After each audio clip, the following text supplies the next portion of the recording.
ಇನ್ನು ರೌಡಿ ಪಟ್ಟಿಯಿಂದ 66 ಜನರ ಹೆಸರು ಕೈಬಿಟ್ಟಿರುವಂತಹ ವಿಚಾರಕ್ಕೆ ಸಂಬಂಧಪಟ್ಟಂತೆ ಪೊಲೀಸ್ ಕಮಿಷನರ್ ಸೀಮಂತ್ ಕುಮಾರ್ ಸಿಂಗ್ ಪ್ರತಿಕ್ರಿಯಿಸಿದ್ದಾರೆ. ಪಟ್ಟಿಯಲ್ಲಿ ಬೆಂಗಳೂರಿನ 7 ರೌಡಿ ಶೀಟರ್ಗಳ ಹೆಸರಿದೆ. ಉಳಿದವರೆಲ್ಲ ಬೇರೆ ಬೇರೆ ಜಿಲ್ಲೆಗಳ ರೌಡಿ ಶೀಟರ್ಗಳು.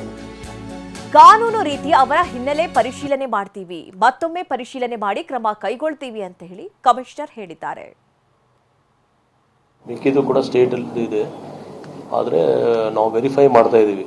ಯಾಕೆಂದರೆ ಲೀಗಲ್ ಆ್ಯಂಗಲ್ ಚೆಕ್ ಮಾಡ್ತಾ ಇದ್ದೀವಿ ಯಾವ ರೀತಿ ಇದು. ಯಾಕೆಂದರೆ ಇಲ್ಲಿವರೆಗೆ ಯಾವುದು ಸಮಸ್ಯೆ ಆಗಿಲ್ಲ. ನಾವು ಪೊಲೀಸ್ ಕಂಪ್ಲೇಂಟ್ ಅಥಾರಿಟಿ ಜೊತೆಗೆ ಡಿಸ್ಕಸ್ ಮಾಡಿ ಲೀಗಲ್ ಕಾಂಪ್ಲಿಕೇಶನ್ ಏನಿದೆ ಅದು ನಮ್ಮ ಲೀಗಲ್ ಪ್ರಕಾರ ನಾನು ಹೇಳಿದೆ. ಲೀಗಲ್ ಏನಿದೆ ಕಾನ್ಸಿಕ್ವೆನ್ಸ್ ನಾನು ನೋಡ್ತೀನಿ. ಬೆಂಗಳೂರು 7 ಇದೆ, 5 ಜನಕ್ಕೆ ನೋಟಿಸ್ ಕೊಟ್ಟಾಗಿತ್ತು. ಟೋಟಲ್ 12 ಜನ, 7 ರೌಡಿ ಶೀಟ್ ಇತ್ತು. ಬಟ್ ಏನಿದೆ ಅದರ ಬಗ್ಗೆ ನಾವು ನಮ್ಮ ಮೇಲಾಧಿಕಾರಿ ಅವ್ರ ಜೊತೆಗೆ ಚರ್ಚೆ ಮಾಡಿ DGNIG ಸಾಹೇಬ್ ಜೊತೆಗೆ ಡಿಸ್ಕಸ್ ಮಾಡಿ ನಾವು ಲೀಗಲ್ ನೋಡ್ತೀವಿ. ಇದು ಒಂದು ಸೆನ್ಸಿಟಿವ್ ಇಶ್ಯೂ ಇದೆ. ಒಂದು ಕಡೆ ಕೋರ್ಟ್ ಮ್ಯಾಟರ್ ಇದೆ, ಇನ್ನೊಂದು ಕಡೆ ರೌಡಿಸಮ್ ಬಗ್ಗೆ ಇದೆ. ಸೊ ನಾವು ಬಹಿರಂಗವಾಗಿ ಹೇಳಲಿಕ್ಕೆ ಆಗಲ್ಲ. ಬಟ್ ಖಂಡಿತ ಇದರ ಬಗ್ಗೆ ನಾವು ಸ್ಟ್ರಿಕ್ಟ್ ಆಗಿ ಏನಿದೆ ಮುಂದೆ